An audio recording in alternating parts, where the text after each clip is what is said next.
खास बेहतरीन मेहमान हमारे साथ जुड़े हुए हैं। उनसे पहले अमेठी पर और फिर अपनी जो मध्य प्रदेश की जो सीटें उन पर चर्चा करेंगे। गिरिजा शंकर जी हमारे साथ जुड़े हुए हैं, वरिष्ठ पत्रकार। गिरिजा शंकर सर का बहुत स्वागत। निरंजन पोद्दार हमारे साथ जुड़े हुए राजनीतिक विश्लेषक, आपका भी बहुत बहुत स्वागत। निरंजन सर, आपका शॉर्ट कमेंट अमेठी को लेकर, फिर हम मध्य प्रदेश का रुख करेंगे। बहुत शॉर्ट कमेंट प्लीज। मेरा ये मानना है कि जिस दृष्टिकोण से आप देखना चाहें, लेकिन मेरा दृष्टिकोण ये बात कहता है कि राहुल गांधी जी जिस तरीके से वायनाड में अपने आप को सुरक्षित महसूस कर रहे थे और उसके बाद में जो अंतिम दिन तक ये फैसला नहीं कर पा रहे थे कि कहां से चुनाव लड़ पाएंगे, अब इसको आप पसोपेश में थे ये कह सकते हैं, या ये इनकी रणनीति थी, ये आप इसको इस दृष्टिकोण से देख सकते हैं। लेकिन मेरा ये मानना है कि ये पसोपेश में थे और इनके जो रणनीतिकार हैं वो लगातार माथापच्ची कर रहे थे, क्योंकि जिस तरीके से कई सूत्रों से भी पता चल रहा था कि अमेठी में प्रियंका जी लड़ेंगी और रायबरेली के अंदर राहुल जी को लड़ाएंगे या इसको लड़ाएंगे। लेकिन आज जिस तरीके से अगर अमेठी का जो व्यू है, कहीं ना कहीं देखिए निश्चित रूप से किशोरी लाल जी चुनाव लड़ रहे हैं, लेकिन यहां पे कहा जाता है कि गांधी परिवार के वो प्रॉक्सी हैं, क्योंकि वो उनके अनुपस्थिति के अंदर वही सारा का सारा जिले का और लोकसभा का सारा कार्यभार वही देखते थे। और आज जिस तरीके से प्रियंका जी वहां पे पूरा का पूरा काबिंग कर रही है, पूरी की पूरी अपना पसीना और परिश्रम कर रही है, तो निश्चित रूप से ये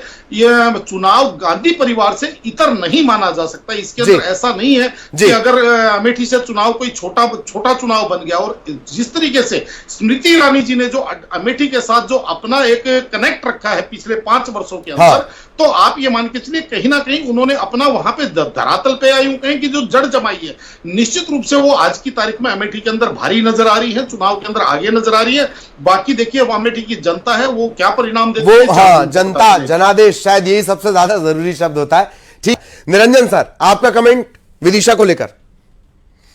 देखिए ललित जी, निश्चित रूप से जैसे आपने अपने उद्बोधन में कहा कि विदिशा सीट संघ की एक प्रयोगशाला थी, निश्चित रूप से दत्तोपंत ठेंगड़ी जी की बात करूं या कुशाभाऊ ठाकरे जी की बात करूं, जो वहां पे जो संघ के बड़े नेता हुआ करते थे,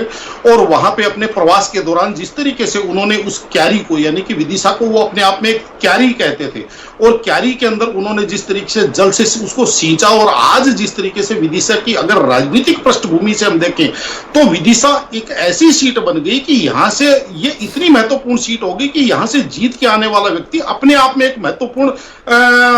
स्थान पाता है राजनीति के अंदर। उसका यानी कि कद इतना बड़ा हो जाता है, चाहे इसके अंदर आप सुषमा जी की बात करें या तमाम जो इससे पहले चुनाव जीते हैं, शिवराज सिंह चौहान जी की बात करें, वो एक विदिशा सीट ऐसी सीट होगी जो आप ये समझ लीजिए राष्ट्रीय पलक पे यहां से जीतने वाला व्यक्ति अपने आप को स्थापित करता है। और निश्चित रूप से जो अभी विद्वान प्रवक्ता कह रहे थे, विद्वान साथी कह रहे थे ललित जी,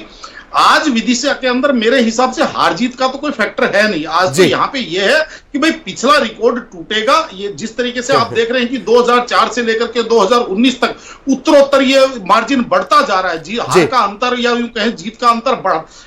बढ़ता ही जा रहा है। अब ये